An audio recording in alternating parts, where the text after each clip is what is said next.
आज आप लोग राम जी का भजन सुनिए। अच्छा लगे तो लाइक कमेंट शेयर भी ज़रूर कीजिए। गाई के गोब्रे राम आंगना लिपाए, गजमोतिया होरा माँ चौका पुराई। राम जी के आसन रिखी के बिया, राम जी के आसन रिखी के बिया। जाहि चौके बैठे राम कचरले पार, जंघिया सीता देई नयनवा ढारेलो। राम जी के आसन रिखी के बिया।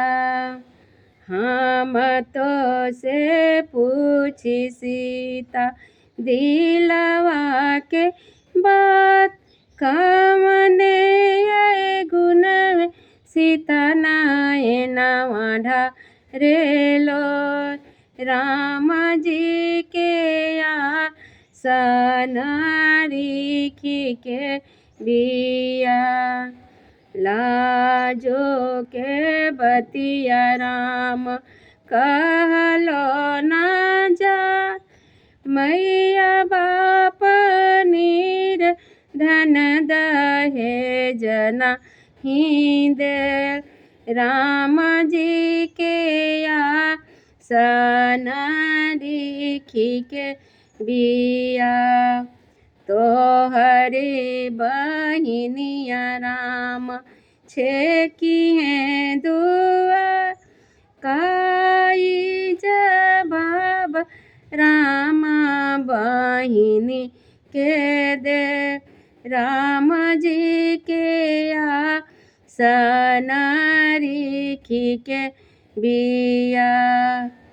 तोहरो खोइछवा सीता मुट्ठी भरी धान, उहे जब सीता बहिनी के दे।